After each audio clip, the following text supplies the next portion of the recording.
guys, I am here to talk to you about how I created my trilogy because it's going to be coming out this year and what all went into the work behind it and the planning behind it and all of that good stuff.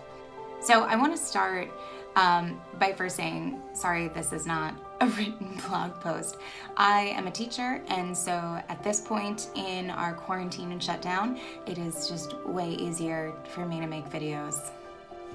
So the origin of my trilogy is actually kind of embarrassing. My husband, at the time, he was just my boyfriend, he got really into dubstep when dubstep first came out. And I had heard a little bit of it and I just thought, it sounds mechanical. Like, why does anybody listen to this? Why does anybody like this? And my husband said, I'm gonna put a couple songs on your iPod. That's how long ago this was. I'm gonna put a couple songs on your iPod and I want you to check them out, to just listen to them. So I'm at the bus stop waiting for the bus to go to work. And I hear this one song that kind of reminds me of some sort of giant robot walking around and stomping on the earth and like attacking people. And so this scene pops into my head as I'm sitting there at the bus stop of this huge machine attacking people, and these kind of like steampunk, cyberpunk kind of warrior people are fighting against this machine. And that's actually how the whole idea got started, with that image in my mind.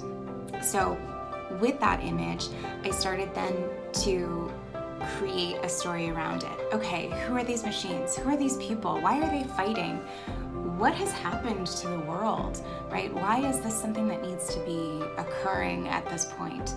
So it actually started off with that. And originally I had this all set in the Midwest because in my mind, everything was very flat. And I'm originally from the Midwest, so like I know generally what it looks like. But as I was writing it, I realized that I needed like a real place that I could go to, that I could look at, that I could have some inspiration from. And I found the place here in Pennsylvania where I live. It's this adorable white farmhouse with a red barn, this huge red barn, and there's land behind it, and there's this whole meadow in front of it, and there's a road dividing the two, and in the meadow in front of it they have it's like a cornfield, and then also I think they grow soy or something. I don't know, I'm not a farmer. So I went to go and visit this place all the time. I would drive through there. There were train tracks like right up the road.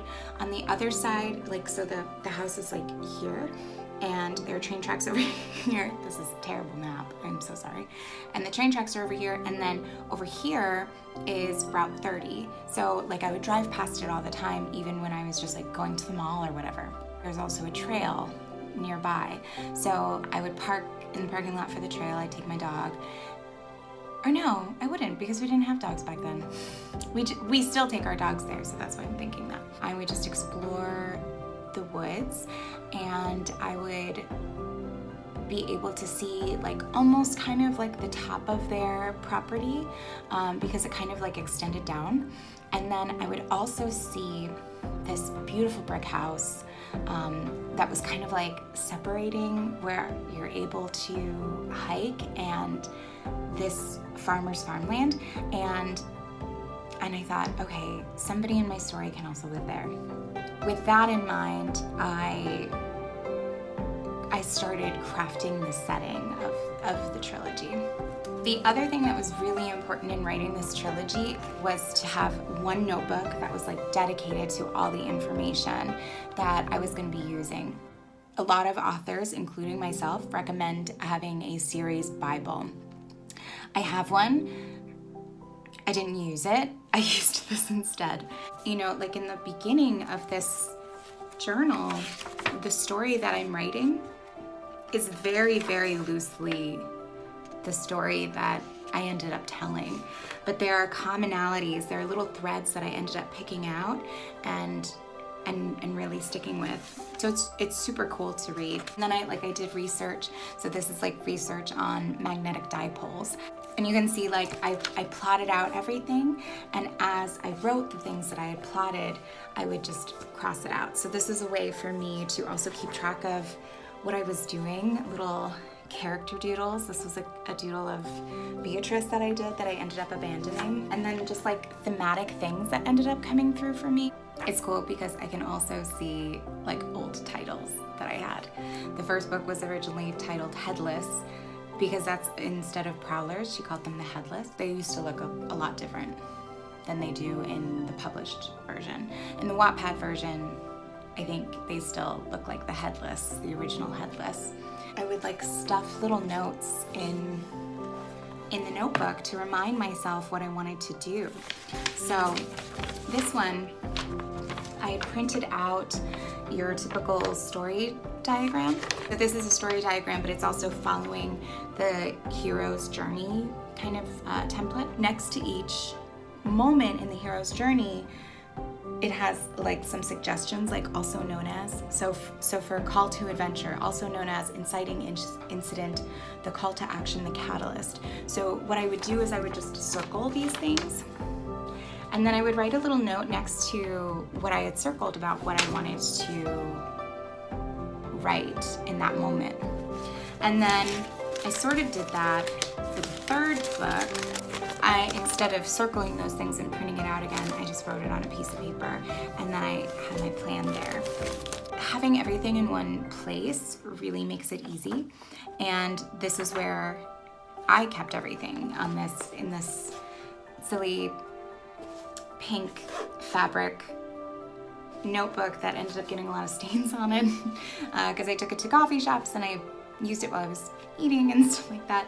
And it has this string that was supposed to be elastic so that you could like make sure that it was closed, but it's just this like funny long string that has no elastic.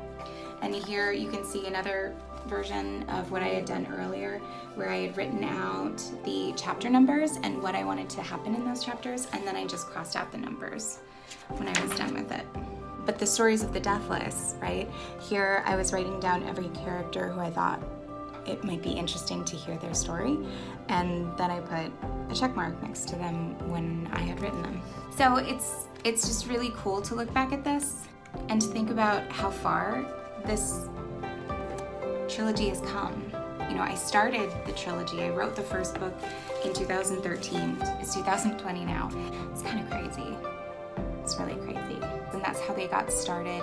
So if you'd like to see any specific videos, let me know and I can talk about those things. Please leave those ideas in the comments below.